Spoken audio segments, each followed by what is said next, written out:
What has happened, my friends? Welcome to another great episode of the Arrington Gavin Show, your go to spot for sharp insights, bold opinions, and unfiltered takes on the biggest stories of the day.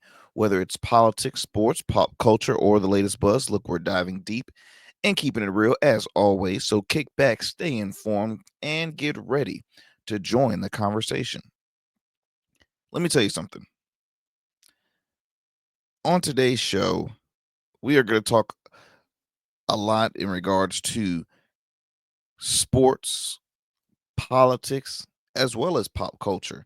As you heard in our regular slogan here on the show, we try to keep it a buck and talk give you and keep you informed on all top stories that is circulating through the airwaves, whether it's through the digital space, whether it's through TV.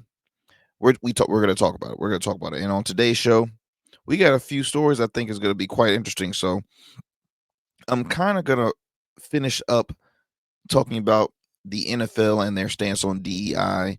Then after that, we're gonna talk about a fellow uh, well-known music producer, icon in a sense, you can say, recently who just passed, and talk about some of his proud accomplishments and NBA trades, man. NBA trades, it's been going wild. I don't know if y'all have been paying attention, but it's some big trades that happened recently, and some other few stories I think will be quite interesting that you guys will find interesting. So, again, as always, I appreciate you all staying with us uh, since the beginning. This is episode 264. All right, episode 264. Thank you so much for taking the time out of your busy schedule to tune into yet another great episode of the Arrington Gavin Show. You could be doing so many other stuff with your precious time, but thank you for just taking 1 hour of your time to tune into this program. We are a growing grassroots show. Each and every day we're growing subscribers, listenerships, um, excuse me, uh, uh, followers as far as on our social media platforms. And as always, I just want to say thank you. Thank you, thank you, thank you, thank you, thank you. Let's see, what do we got going on later today? Uh oh, obviously I want to mention, ways you can continue to tune into the show. We drop new episodes 5 days a week, Monday through Fridays, available on all digital and streaming platforms. Okay. Uh Streaming platforms of YouTube as well as Rumble, the Arrington Gavin Show. Also, all you have to do is just type in the Arrington Gavin Show on YouTube or Rumble, or you can listen to us wherever you get your podcasts. All right. Specifically, the iHeartRadio app. You can tune into us or Spotify. Anywhere you listen to your podcast, you can tune into the Arrington Gavin Show, and then also our friends over in the Metro Atlanta area, WDJY 99.1 FM Straight Talk. That's right. You can check us out on the radio airways out there to all our listeners in the Metro Atlanta area, Monday through Fridays at 11 p.m. All right. On WDJY FM, WDJY 99.1 FM, as well as online at WDJYFM.com. Multiple ways you can tune into the program. Um, Excuse me, I have something in my throat.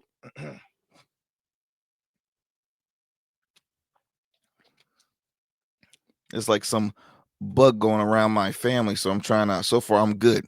I'm good. I haven't caught anything, but I know my wife. She was had a little cold a while back, and now my mother is recovering from a cold, and I'm like, okay, y'all need to stay away from me. Back up, back up. Don't come near me. Don't come near me. So I'm trying to make sure I don't have anything that so I can talk clearly with you guys. Um, Before I move forward, I want to shout out some of our proud supporters of the Arrington Gavin Show, like our friends over at Bernardo's Menswear. That's right, my friends, Bernardo's Menswear. Attention, gentlemen, it's time to elevate your wardrobe. At Bernardo's Menswear, they believe style isn't just about clothes, it's about making a statement. From tailored suits that fit like a dream to casual essentials that define effortless sophistication, Bernardo's has it all. Weddings, interviews, or a night on the town, they've got you covered.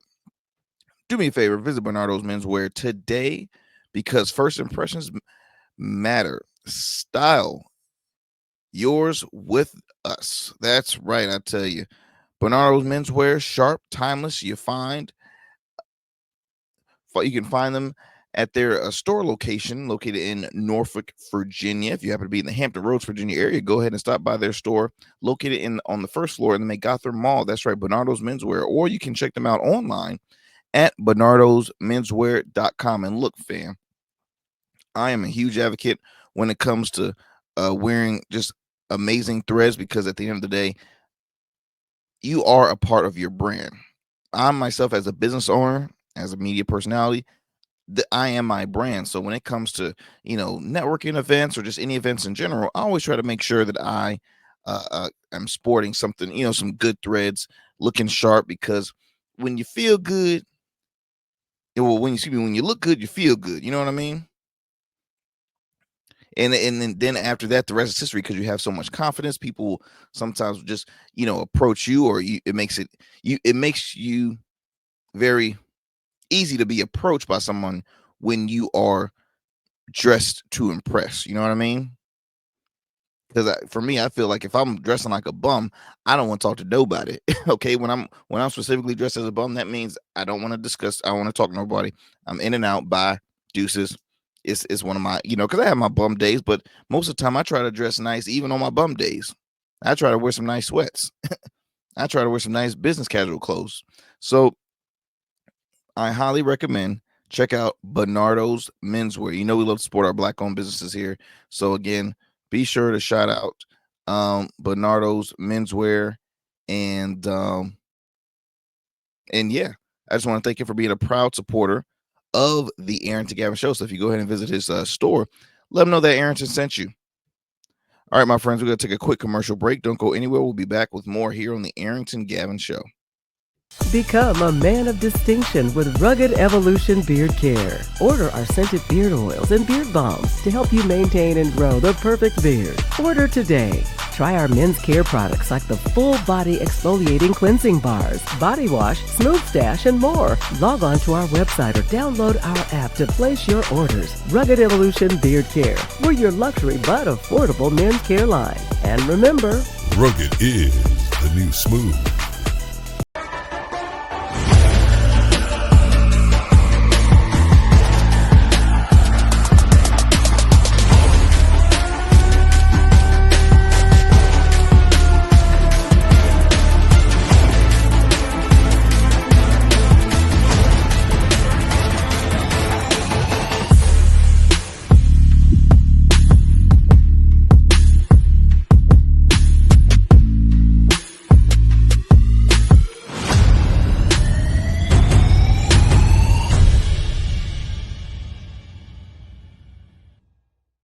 What's happening, y'all? What's happening? Welcome back to the Arrington Gavin Show. I'm your guy, Arrington Gavin. Let's get it going with our fun fact of the day. Our tradition here on the show, where we like to just open up the floor with the quick fun fact before we get going talking about our topic. So, on today's fun fact, did you know that the oldest written recipe is a recipe for beer? That's right. That's right. The oldest known written recipe is the recipe for beer. And that's understandable, because beer has been in existence since, I feel like, god dang, AD. Okay, everybody, you know, King Arthur, all the greats back in the day enjoyed a good pint of beer and wine. Yes, yes. Um I'm not like overly, I wouldn't say addicted to beer, because I'm not trying to tell you I'm an alcoholic, but I'm not like when it comes to like my bourbon whiskeys, yeah, I don't have to have, beers on a whole nother level. I'll have a beer from time to time, um, mainly during like a sporting event, or if I'm out hanging with the fellas. Oh, let me grab beer. If I'm just out and I'm kind of wasting time, I'll just have a beer. And I don't mind it, but it's so interesting how far beer has gone, as far as from your originals to your imported beer, your domestic beers, your different flavors. You got flavored beer now. You have first of all, did y'all ever realize that it's like breweries everywhere? I can speak mainly for the state of Virginia and in the Hampton Roads area. There are breweries everywhere to the point I'm a little annoyed because it's like not all. This is me personally. It's beer is pretty. Black people drink beer, but not to the point where or we're dying to go to a brewery. It's kind of like a new thing to have like black owned breweries, um, or for black people to just go ahead and go attend breweries on a regular. I feel like breweries are more for the opposite race, if you know what I mean. So that's when at the time in my hometown when I started seeing so many beers open up, breweries open up. I'm like, okay, why is there so many? And they're lucrative as crap because it's like, okay, every the marketing obviously is different, but everybody says, okay, look, we got a sour, we got a stout, we got a IPA, we got this, we got that. I'm like, wow, I didn't know so many, different stretches of beer. I did not know that, but hey, it's lucrative. People love their beer, and it's here to stay. I'll tell you that much. It's here to stay.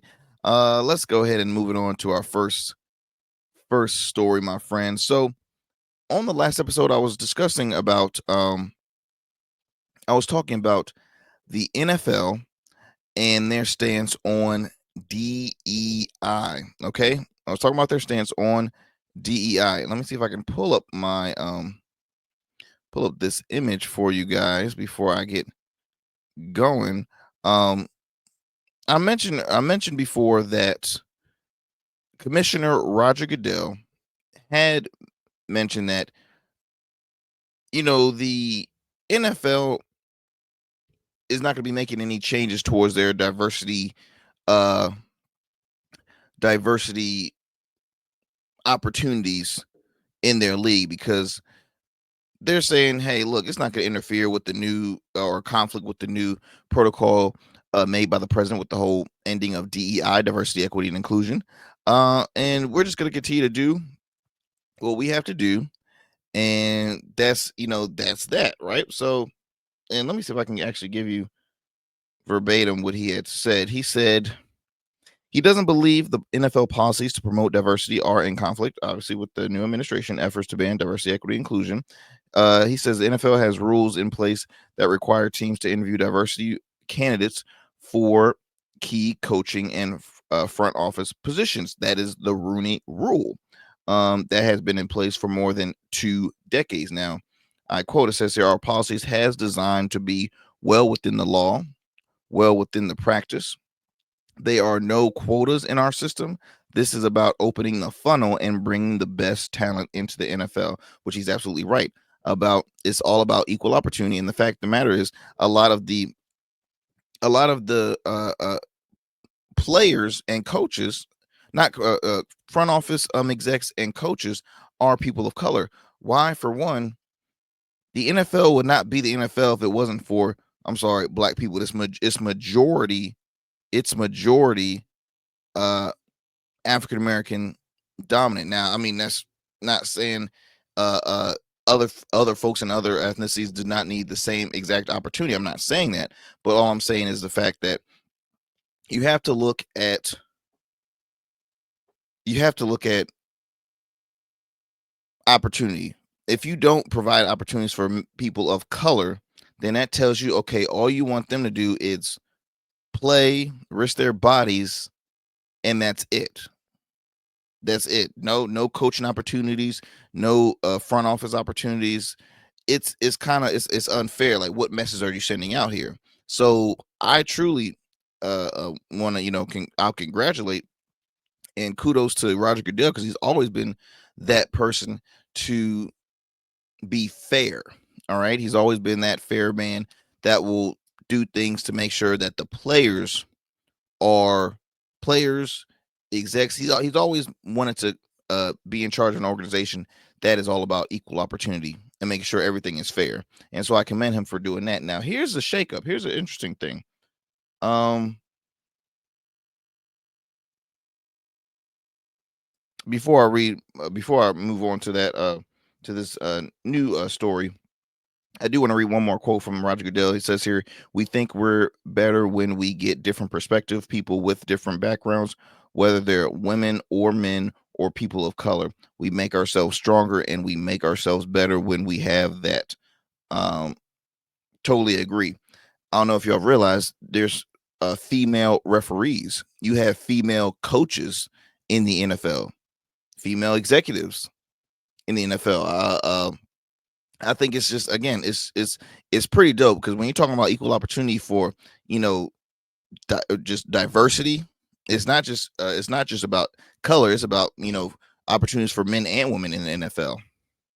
It's quite interesting. Quite interesting. All right, so let me read you this next one. Now, this reported by NBC News says here that the NFL would remove end racism from the end zones ahead of the Super Bowl. So, as you know, Super Bowl will be happening this will happen in the upcoming Sunday, and apparently there's been an announcement that the President Donald Trump would be attending the game. Now, here's my frustrations with this. I look at the term end racism as a word you want to uh, um, continue to showcase because racism still exists. And when you have a league made up of predominantly black men, that's a message that you want to continue to put out in the masses because, hey, look, we're the NFL. We're about bringing people together. We're about unity. So what's the harm of having a message saying end racism? You should have different quotes around the league. Hashtag this, hashtag that, hashtag, like that's what you need to do because, like I mentioned, NFL brings people together. Now, are there folks that are there or fans and spectators that probably disagree with the term end racism that tune into the NFL? Probably. Now, I've came in contact with many folks who said they stopped watching the NFL because of, when Colin Kaepernick took a stance, took a knee during the anthem, which I think was perfectly fine. He was well in his right to do so. He did not disrespect the flag. He was uh um he wanted to garner the attention because there were issues happening within the community. So he said, "Look, let me uh, uh, get people's attention by taking a knee during one of the most watched moments in the NFL on the biggest stage." And that's what he did. He protested his right, which he was well in his right to do. He did not disrespect the flag. I'm not going to continue to go on with my frustrations with that, but he was well in his right, and what he did was perfectly fine. It was not it wasn't offending anybody. Obviously, it wasn't offending the flag as well. Fast forward to that. Where was I going with? Also, there's been folks who has avoided tuning in or supporting the NFL because they now play Lift Every Voice and Sing, which has been labeled as, the Negro national anthem. It's an historical song. One thing I always will tell folks is that it said lift every voice, not lift a black voice, not lift a white voice, lift every voice, all people.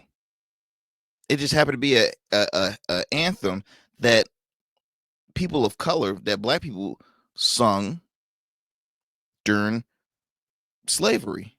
And that's why it's been a anthem in the black community for decades. And yes, they sing that before they sing like America the Beautiful and the national anthem.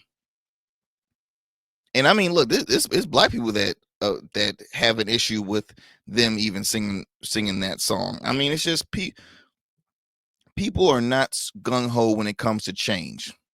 They just get so butthurt when it's like, "Oh, this is ridiculous. I gotta stand for this." It's ridiculous. It's ridiculous. As I digress from that, so as I mentioned, okay, it says here the NFL will be removing end racism in the end zones ahead of the Super Bowl. So it says here that um, the field will have stencil of the phrase "choose love."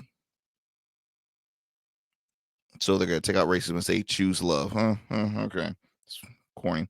Um, as the Kansas City Chiefs takes on the Philadelphia Eagles, uh, says here throughout the 2024-2025 NFL season, teams have advertised pro-diversity slogans at their stadiums and on their uniforms. The field stencils have been a part of the leagues since 2020. McCarthy said teams have used on the field this year: vote, end racism, stop hate, and choose love. All right, so obviously voting is old because elections already passed, so no need to do that. Um, stop hate, I like. Choose love, I have nothing against it. But which one of those, what I've just mentioned, is more powerful, has more of an impact to the community?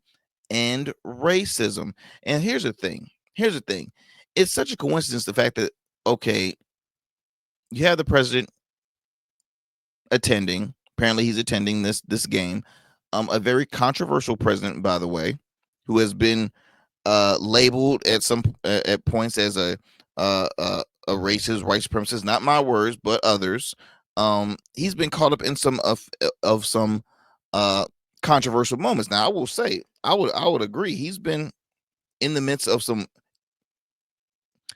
some choppy things when it comes to talking about race. Like, in his mind,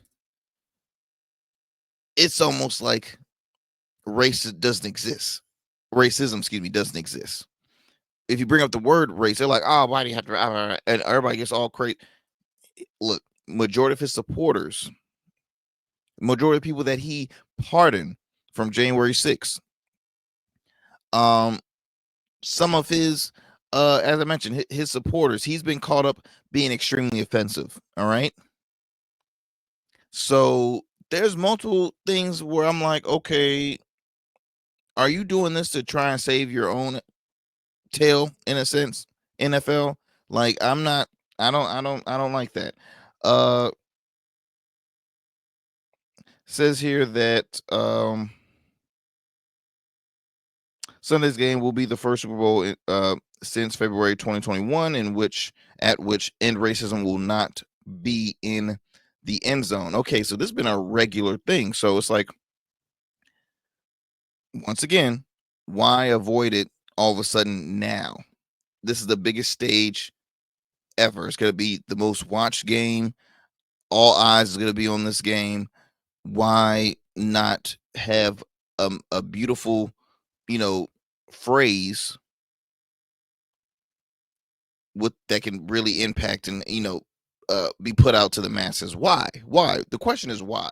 That's the big question. Why now? Why are you ending the or removing the end racism from the end zone? That's the biggest question. And it's a lot of folks are, I would say, are a bit frustrated with that. Um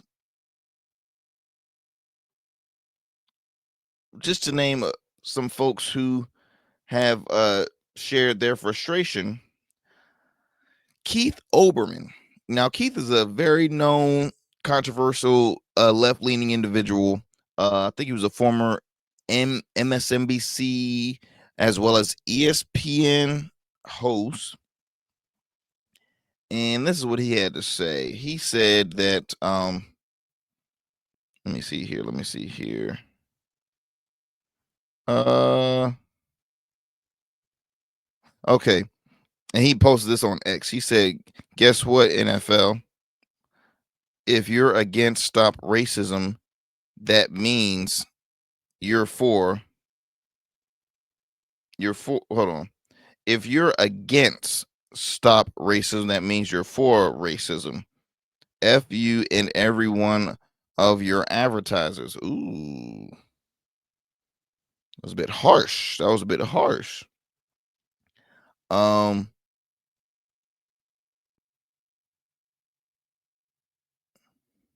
but in a sense, though, I won't go as far as what Keith Oberman said, but because I I just I think it. I think questions do need to be answered in why they ended, because out of all these articles I'm reading, they're not sharing a specific reason why they removed it. So once again, Commissioner, I give you credit for what you said about keeping diversity, equity, and inclusion opportunities in the league. But then it's like you can't then after you say all that, say, okay, no, we're gonna end this one. Like, I don't know. I don't know. Something's it's almost like they've been like other companies, they're caving in to this new administration as a president because now he's just unstoppable. Like he told him, take it off. I want it down. If not, I'm not gonna attend. Like what's going on here? What's going on here? And it will be interesting because obviously you have Taylor Swift that's going to be attending this game. Her boyfriend, Travis Kelce of the Kansas City Chiefs, will be playing in the game. She is not a fan of the current administration. Um, let's see, they might cross paths. But it's pretty interesting because her friend, uh, Patrick Mahomes' wife. I don't know her name. Don't get me, lying. But she's a supporter of Trump. So, and it's been said that Travis and Pat Mahomes are looking forward to playing in front of the president. So, hey, it's interesting. It's interesting, but and then on top of that too, you got Kendrick Lamar performing the halftime, and he's always been a person who has been a huge impact in the community because he's going to rap about it. If there's some mistreatment going on in his community, he's going to talk about it. The man has a Nobel Peace Prize for a reason. That's why I'm a huge fan of him, because he's not going to just be rapping about the quote unquote partying, women, and this or that, the money. No, he's going to talk about civil rights in his music. He's going to talk about everything under the sun that's in regards to that can help impact more positivity in the community, and that's why I'm a huge fan of him. So I'll be curious. It'll be interesting to see what he's going to share on the show. Let's see here, my friends. Let me digress from this story, and I want to transition to another story. This is on a sad note, my friends. On a sad note, give me 1 second. Let me pull this up. So the Murder Inc. founder, Irv Gotti. I don't know if that name sounds familiar to any of you all. Recently passed at the age of 54. He had been battling with diabetes, and let's see here. This is reported by the Hollywood Reporter. Cause of death has not been announced, but the music mogul did suffer a number of strokes in recent years and had also battled, as I mentioned, diabetes-related issues, rising to prominence in the late 1990s and early 2000s. Born Irv Domingo Lorenzo Jr., played a key role in hip-hop and R&B records at the time, working with artists like Ja Rule, Ashanti, and DMX. Let's see. You see a image I just put up there is him embracing Jay-Z. His signature production style blended hip-hop beats with melodic hooks and influenced a wave of rap and R&B crossovers, hits that were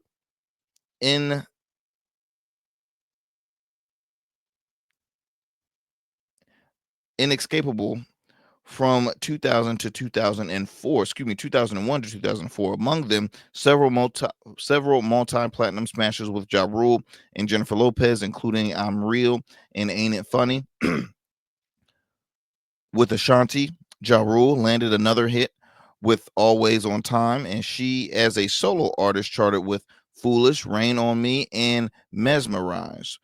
Before launching Murder Inc. in New York City in 1998, Gotti worked as an A&R at Def Jam, where he helped bring DMX, Jay-Z, and Ja Rule to the label. Under the moniker DJ Irv, he produced the song Can I Live from Jay-Z's 1996 debut Reasonable Doubt, later called The Ink. Vanessa Carlton signed with the label, and Gotti co-produced her 2007 album Heroes and Thieves with Rick Rubin and Third Eye Blind's Stephanie Jenkins. Now, Gotti's production credits extend to records by Kanye West, Memphis Bleak, Fat Joe, Christina Milian. He also released several albums under his own name. And I quote, it says here, Def Jam has lost one of the most creative soldiers who was hip hop, said Lyer Cohen, who held chief executive roles at the label from 1988 to 2004, and was presence for its nation days. When we were on Bended Knee, he brought the heat and saved our asses. Excuse me. He comes from a very tight, beautiful family from Queens, and it's an honor and privilege to have known him. Irv, you will be missed. Now, folks, it says here that his career faced some setbacks in the mid 2000s due to an FBI investigation and a raid of Murder Inc.'s offices into alleged ties with drug kingpin Kenneth can't talk today, y'all. Kenneth Supreme McGrief. Though ultimately he was acquitted, the case damaged Murder Inc.'s reputation. In recent years, Gotti had reinvented himself, expanding into television with the creations of BT's Tales, an anthology series, blended hip hop and storytelling. He is survived by his 3 children, his mother, sisters, and his brother, with whom he co-founded a brother, Chris Lorenzo, who he co-founded Murder Inc. I myself, familiar with there's just some videos and clips of him with so many greats in hip hop. I mean, he had a huge resume and well respected within the within the industries from some well, not from some, from a lot, and then also not really respected by some. uh those The person I want to bring up, in my opinion, is one of the most petty individuals that lives on the face of the earth. 50 Cent. Now look, 50 is a accomplished guy. Don't get me wrong. He's a, respect what he's doing in the entertainment field, and on the small screen, big screen, music. He's extremely talented. Don't get me wrong, but 50's petty. 50 is extremely petty, and I'm gonna tell you why he's even more petty in this case, because 50 Cent's currently being criticized for taunting Irv Gotti amid stroke and life support speculations. Now, this was before this was announced that Irv Gotti had passed. 50 has responded to reports of Irv Gotti's stroke with a controversial post. The rapper poked fun at Gotti's condition with a sarcastic post on Instagram. However, his decision to troll Gotti didn't go well with fans. Says here that according to reports, Irv Gotti. Hold on, I'm trying to see what was it. Reacts to Irv Gotti. Where is the?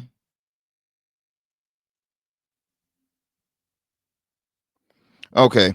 In a caption, 50 Cent wrote, "Damn, I wanted him to see my new shows, yo." That was one. And then there was another one that I just saw recently. Let me see if I can pull up on my phone right here, because I don't see it in my Q notes. It was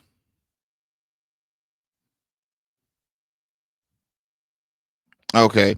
Another one says he's smoking that Gotti pack. smoking that Gotti pack. I don't know what that means, but it just coming from 50's mouth, I feel like it was again another shade thrown at Mr. Gotti. So, you know, what I would have to say about that is, sir, if you don't have anything nice to say, damn it, don't say anything at all. Do not say anything at all, because right now you have millions of people who are mourning. You have family members that are mourning. You have close friends that are mourning. Yet you, sir, think it's funny to always bring it back to yourself. Now, look, you guys probably didn't see eye to eye when he was alive, but who is who be the bigger man? Be the bigger man. I don't wish harm on my worst enemies. You feel me? So if somebody that I had disliked for years passes, I'm not gonna go. For one, I'm not gonna go publicly on social media where I have a huge following to say that. To me, that's just it's extremely petty, it's uncalled for, and it's disrespectful. But hey, we talking about 50 Cent at the end of the day. We talking about 50 Cent at the end of the day. So I just wanted to share the news again. Uh Influential record producer and executive who founded Murder Inc., Irv Gotti, passes away at the age of 54. 54, y'all. Here's actually let me uh play this audio clip of him on the hit podcast, award-winning podcast, Drink Champs. This is what we had to say in regards to his condition of living with diabetes. Hold tight. It's real short clip.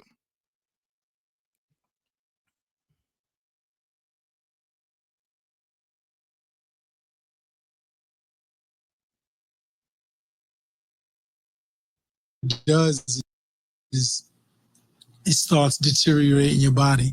All right. So And you good? Like you got it under control? no. Oh wow. Oh wow. Okay, because when you been diagnosed, or this is a recent thing? I've been diagnosed with diabetes forever. Because this is like the smallest I've ever seen you. Like It's hereditary. Yeah. Okay. I've been diagnosed with diabetes You have to do insulin? time to time, not all the time, but time to time. Okay. When my number gets too high, what it does is it starts deteriorating. So right there, he's talking about living with diabetes. Sad thing is, like he mentioned, he said it's hereditary, which sucks because hereditary means that regardless. Now I could be wrong. For all the the physicians that are listening or that's tuned into the show, I could be wrong, but hereditary means that there is no this is going away kind of thing, because it's hereditary. It's in your system. It's most likely coming from, if it's coming from both sides of your family, from your father and mother's side, then look, the main thing is to manage it, and you will live through it for the rest of your life. Now I have cholesterol. Now I wouldn't say I suffer, but it's hereditary for me because cholesterol runs in my family. So I take medication every morning to lower my cholesterol numbers, because if I don't and my cholesterol keeps on shooting high, look, I could suffer with some really bad complications. But it is hereditary, which means, hey, look, all I could do is just continue to lower my numbers and keep it moving, but it will never just not go away. And that's what Irv Gotti was explaining about, him suffering with diabetes. So, family, I mean, if it's not hereditary and you have diabetes, then you can just please take care of yourselves. That's all I will say, is just please take care of yourself, take care of your bodies. Y'all, I can't share enough that we don't just need to take care of our body externally, but we need to do it internally as well. When it comes to, we want to wear the nicest clothes, we want to look sharp, we want to get haircut. If we treat ourselves treat your body like you treat your car. I heard a joke one time, and then I'm gonna moving on to a quick commercial break. treat your body like you do your car. A joke that Earthquake had said one time. When you get a car, you get what? You get all the coverage of the world. You be like, hey, look, I got the the rims, and I got this coverage, that coverage, this coverage. Oh, this car is suited and booted from the outskirts to the interior. Take care of your body like that. Take care of your body like that. That joker said, "You got this coverage, that coverage, this cover. What about that kidney? Oh, I'm gonna take that up with Jesus. I'm gonna take that up with Jesus." He's like, "No, man, no. I'm thinking everything. I'm getting all the tests and making sure my body's taken care of, which you should, as you should." All right, my friends, look, don't go anywhere. We'll be right back after this commercial break. You're listening to the Arrington Gavin Show.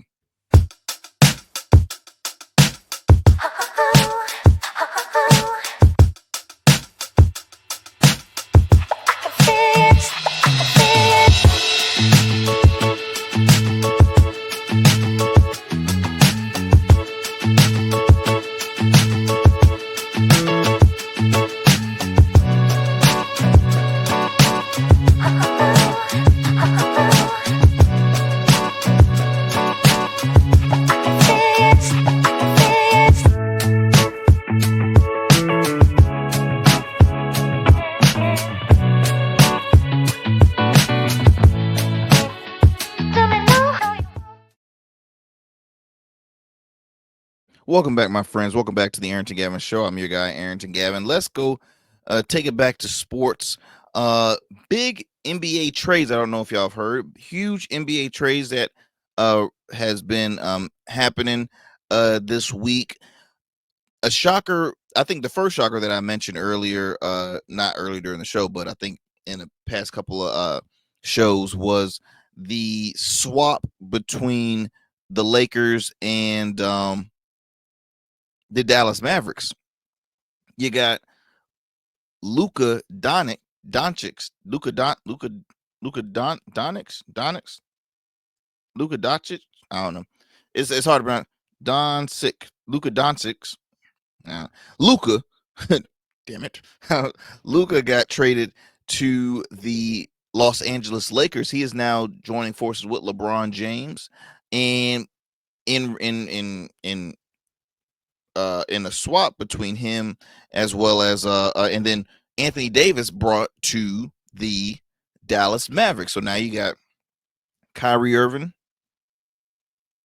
Anthony Davis, and Klay Thompson all on the same squad. Is that a good trio right there? Now I've been public about this. I think it's a better addition. It's a better chance for LA. LA has better chances when it comes to succeeding more than I think Dallas will succeed by bringing on Anthony Davis. That's just me personally. Now, AD's been iffy when it comes to staying healthy. The last time I saw Luka and the Mavs playing, I mean, hey, they were like any other squad with the franchise player. I mean, I wasn't overly wowed. Luka, obviously, everything he shot up was going in. Same for Klay Thompson. Same for Kyrie Irving. Kyrie is, in my opinion, one of the greatest point guards to ever live. All right, that's just me. But it'll be an interesting adjustment. But at the end of the day, Luka's the same way. Luka was also injury prone, but in comparison to Anthony Davis, which one was more valuable in your opinion? Now, in my opinion, I think Luka is definitely more valuable because AD has been hurt a good portion of his career. Yeah, he got that ring with LA, but it's been a hard adjustment. And you have so many players. Now they got older players, but they have a lot of, they had a lot of key talent. I mean, hell, you had King James, for crying out loud. Now, yes, King James is, pushing ancient age at this point. I think he's 23 years now in the league, 24 years in the league. Still out there dunking, still out there shooting, but it's an adjustment. Here's some of the other trades that shook up look at that. Jimmy Butler is now a Golden State Warrior. So that's been a huge speculation because he has been being a rebel with the Miami Heat organization by avoiding going to practices games. He was getting suspended left and right. Pat Riley, president of the franchise, has said no, he will not be getting traded. This and that and the other. Well, it looks like he was traded. He was traded to the Golden State Warriors. So you now have him, Steph Curry, and Draymond Green. That's the new trio now. And guess what? Jimmy Butler got a nice, sexy contract. All right. I'm talking 2 years, $121 million. I repeat, 2 years, $121 million. You go from Miami to San Fran to the Bay Area, boy. I mean, what a push! What a push! So, hey, let's check out the chances of him succeeding, going, getting that ring. I mean, most of these trades is to benefit the organizations and also the players. Now, players make requests, say, hey, look, I want to get traded, I want to do this one. Most of the time it's a boost for the franchises to say, okay, look, we want the best chances mid-season to get a ring. Let's see if we can bring in this player, hell, and we might have chances to have a draft pick in the further round to really help build up our organization. But in this case, it was just personal for Jimmy. But Jimmy wanted out. He wanted out. He wanted out. He wanted out. Now, this will be interesting to see how far this will go. Again, it was just a two-year deal. If they're gonna re-sign him, we don't know. Also, not Ingram, Andrew Wiggins. He's now with Miami Heat. He's been kind of I wouldn't say a journeyman, but he's a successful player, very talented. He's been in the league for a minute. I would say still growing, but I think that would be a good change of scenery for him in Miami. It's Miami. Who doesn't love to play for Miami Heat? Rich culture there. A huge support fan base out there, regardless of how the season's going. Tough uniforms. It's hard playing for the Warriors because there's so much at stake. A lot of eyes are on the Warriors. You know what I mean? So I think this one is more of like, okay, look, I can really focus on my style. I don't have to try and impress anybody. I mean, it's a different change of scenery. Let's see who's next. Okay, Kyle Kuzma. There was a trade between the Bucks and the Washington Wizards. Because I know was Kuzma. No, Kuzma wasn't with the Wizards. Who was Kuzma with? Let me see here. Let's see. Bucks. Who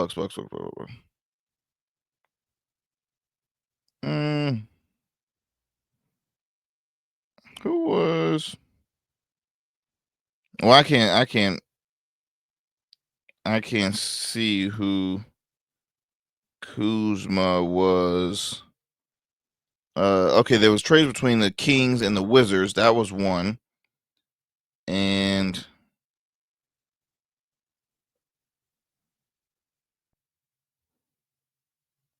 I am trying to figure out who did Kuzma play for prior? Because see, here we go.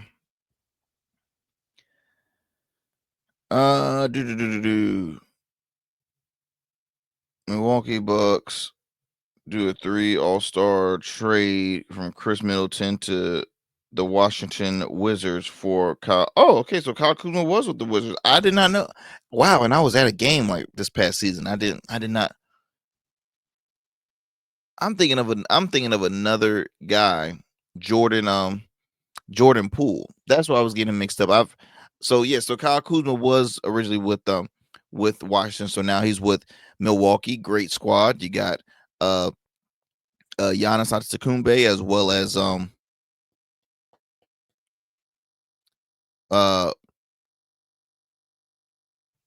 point guard number 0. Lord have mercy, I can't think of his name, but great squad there. Great squad. I mentioned Luka with the LA, Anthony Davis with Dallas, Zach LaVine's now sent to Sacramento. I mean, it's an interesting shakeup in the NBA right now. So it will be interesting seeing the adjustment, seeing if it will be, oh snap, it's a new sheriff in town. Let's see how this is gonna go. It will be interesting. It will be very interesting to see.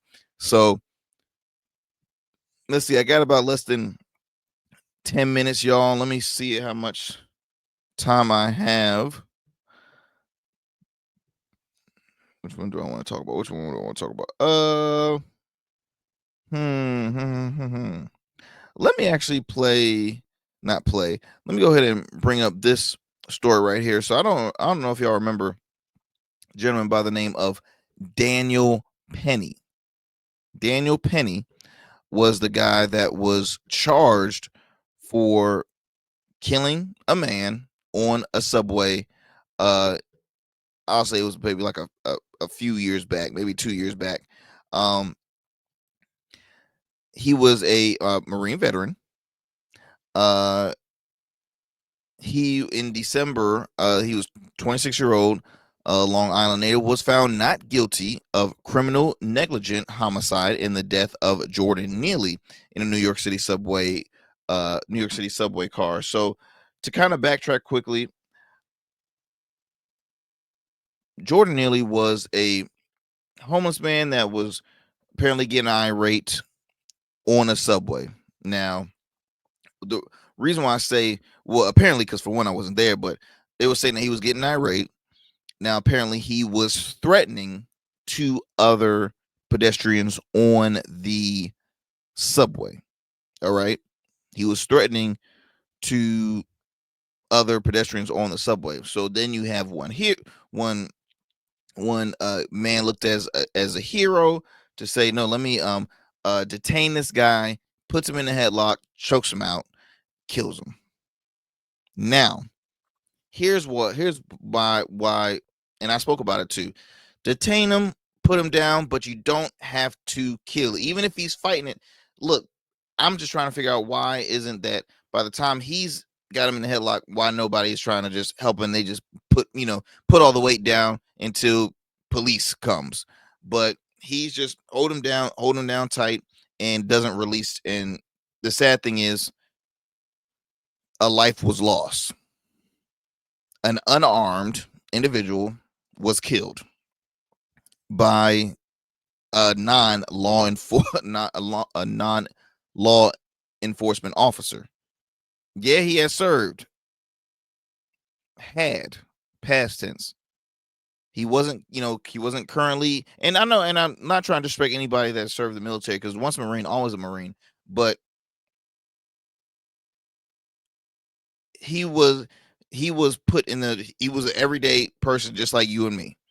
So if I wanted to play hero, look, consequences will be brought against me, especially if a life was lost. But he was innocent. Now he was found not guilty. The issue that a lot of folks are having is like, hey, look, Daniel Penny's a white man, Jordan Neely was a black man. As I mentioned earlier, he was found not guilty. So it's like, okay, what's next for Mr. Daniel Penny? Recently, he has been hired as a deal partner. I don't know what that is. A deal partner by a prestigious Silicon Valley investment firm, addressing Horowitz in its American Dynamism division. The division invests in founders and companies that support the national interests, aerospace, defense, public safety, education, housing, supply chain, industrials, and manufacturing. This is what frustrates folks, is the fact that what happens when a white man gets off a controversial case, right? Some folks can call, questionable, a controversial case. What happens next? Fame, money, success, job opportunity. Now, don't get me wrong. Like, once you're found innocent, hey, you need to live your life the way anybody should live their life. Yes, it's difficult to, because you do have that on your record as far as you were arrested. He obviously was found innocent. The case brought a lot of notoriety and attention. And see, this hire looks like, hey, look, they created a position for this guy. It's obviously free press for the company, free publicity. And did they really hire him because of, they thought he was going to be a great asset to the company? No, they hired him because it's like, it's going to give us more attention, and we want to have all that news and praise and publicity brought to our company. Because hired at a venture capitalist firm, I did not see that coming. I don't even know what he was doing prior, but it's just it's interesting. And a lot of folks get frustrated because they're like, wow, this guy just got off and now he already got job opportunity and whatnot. And I mean, this article actually reported by the Free Press. It says here, in less than 2 months, Daniel Penny has gone from facing potentially 20 years in prison to landing a role at this venture capitalist firm. The internal statement with the Free Press, general partner of the firm, confirmed that the hire, he will learn the business of investing and he will work to support our portfolio companies. In May of 2023, the case became a lightning rod for controversy when Jordan Neely, a black homeless man with more than 40 prior arrests and a history of mental illness, wandered onto his subway car and, according to witnesses, began threatening passengers. Penny intervened, placing Neely in a chokehold when Neely died shortly after, much of America turned on Penny, and the city's progressive district attorney charged him with criminal negligent homicide and second-degree manslaughter. Now, I'll say this. Neely, 40 prior arrests, also suffering with major mental illness, a history of mental illness. My issue is, why was this man loose and wandering the street? That's the big issue. Now, I've been around folks that have, mental illnesses, and yes, they can get dangerous, but not to the form of like harming others. They might yell at you, they might just yell out loud and it will scare people, but they're not physically gonna harm somebody. Because they have a mental illness does not mean that they deserve to lose a life. That's my thing. That does not mean that means they need serious help. And obviously 40 arrests wouldn't help the case, because if you arrested 40 times, the man should have been in an asylum or in some form of mental institution, in my opinion. But look, y'all, I'm running low on time, but I just want to, follow you up with Daniel Penny. Give me your thoughts on this. I'm not going to stop talking about this case. I think I can stretch it out a little more as far as some more things I want to tie into here and dissect it a little more. But most likely I'll probably, talk about it on our social media platforms. But yeah, fam. You all continue to support the Arrington Gavin Show. As I mentioned before, you can follow us on all of our social media platforms. All right, social media platforms: Instagram, Blue Sky, X, Substack, as well as our Patreon page. Follow us on Patreon. Check out some of our exclusive content for just $2.99 a month. You can check out some exclusive content on our Patreon page. So, as always, my friend, peace and blessings. Continue to tune into the Arrington Gavin Show Monday through Fridays on all digital and streaming platforms. I will talk to you soon. Don't do anything I wouldn't do. All right, y'all. Peace and blessings. I'm out.